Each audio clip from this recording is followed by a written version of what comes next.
మనం పెద్దల వల్ల అనేక విషయాలు విన్నప్పటికీ, అనేకమైన సద్విషయములను గ్రంథముల నుండి తెలుసుకున్నప్పటికీ దాన్ని మనం ఆచరణలో పెట్టలేదు అని అంటే దానివల్ల మనకేం ఉపయోగం?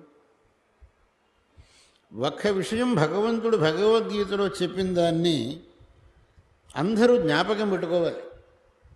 భగవంతుడు ఒక మాట చెప్పాడు భగవద్గీతలో, బంగారం లాంటి మాట.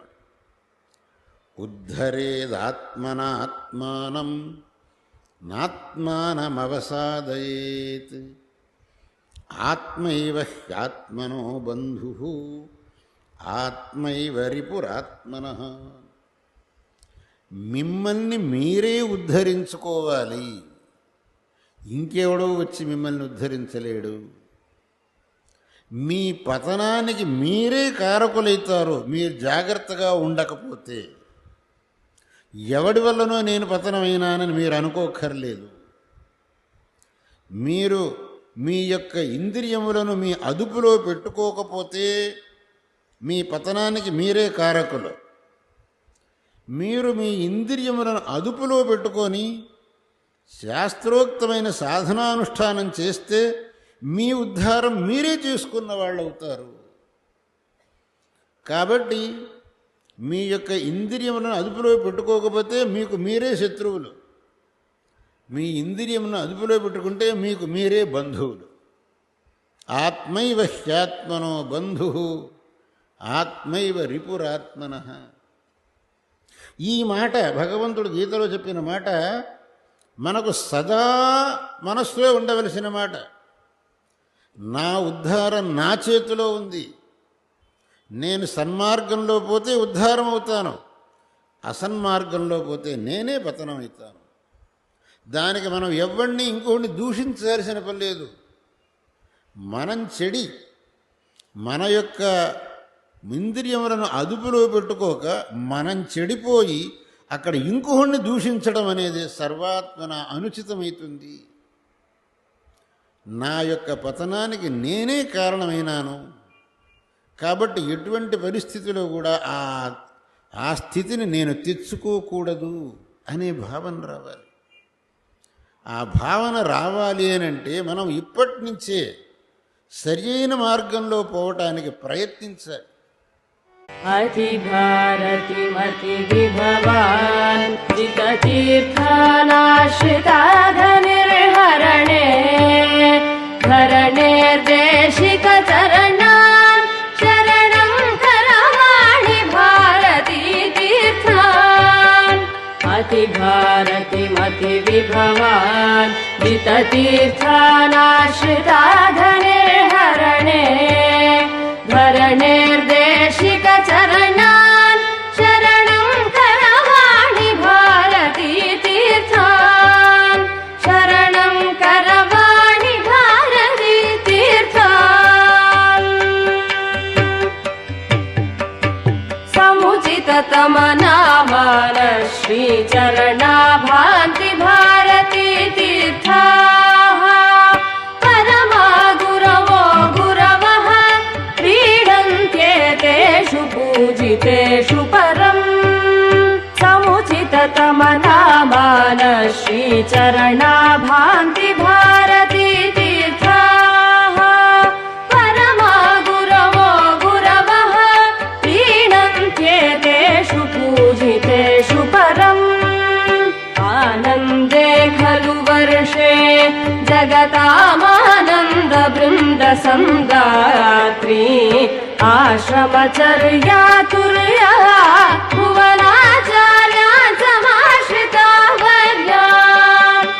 ఆనందే ఖలు వర్షే జగతామానంద బృంద సంగాత్రీ ఆశ్రమచర్యాతుర్యా భువనాచార్యా సమాశ్రితా వర్యా. మందస్మితాభిరామం వందేతరకాంతి భూయసా తపసా సదయాపాంగం దేశిక వదనం ధ్యాయామి భూషితం భూత్యా.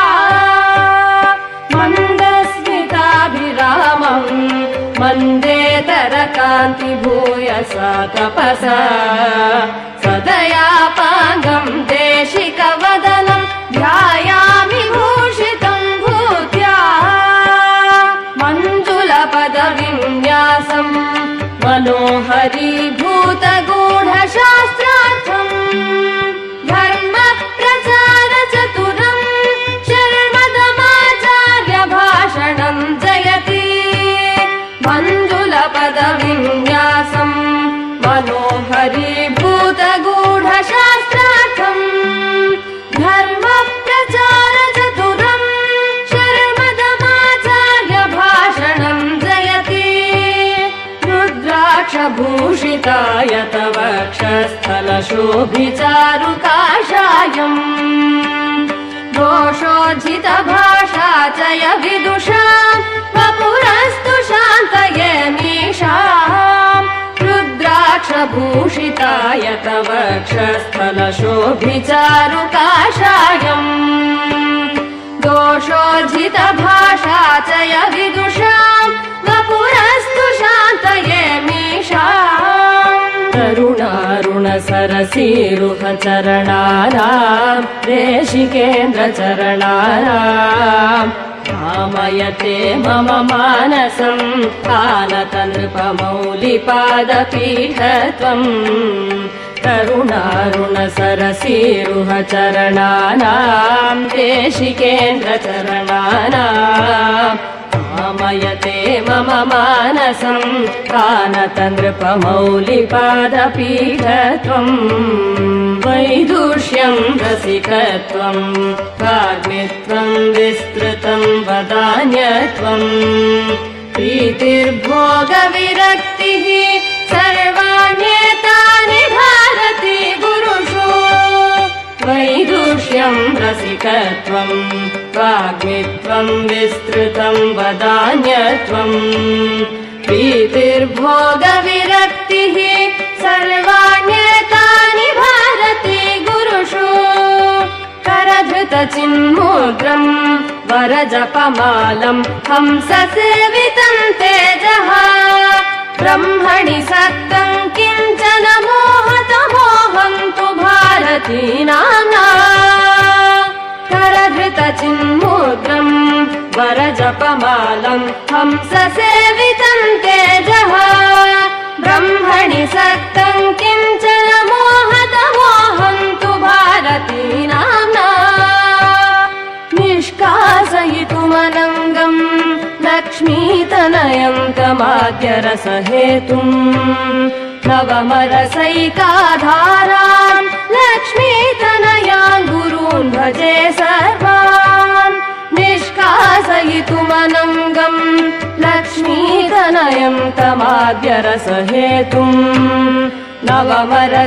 नवमरसैकाधारां लक्ष्मीतनयां गुरून् भजे सर्वान् सुमधुरवाद्यनिनादं सपुलकभक्तौघपरिवृतं तेषाम् आस्थानीं प्रतिगमनं स्मरणे स्मरणे ददाति मे मोदम् सुमधुरवाद्यनिनादं सपुलकभक्तौघपरिवृतं तेषाम् आस्थानीं प्रतिगमनं स्मरणे स्मरणे ददाति मे मोदम् हीरकिरीटान्त्रावृतहैमक्षौमान् गुरून् विभूषाढ्यान्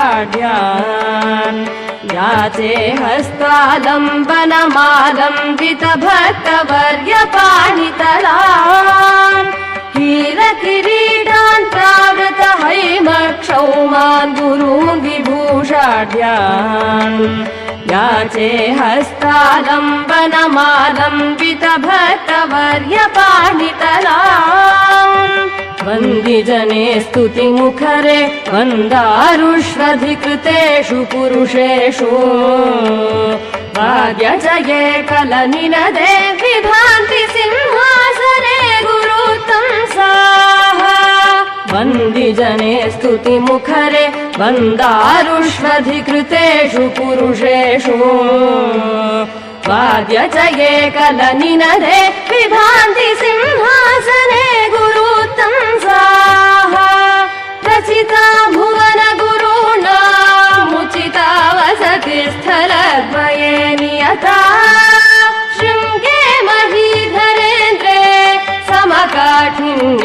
मदन्तरङ्गे च रचिता भुवनगुरूणामुचिता वसति स्थलद्वये नियता शृङ्गे महीधरेन्द्रे समकाठिन्ये मदन्तरङ्गे च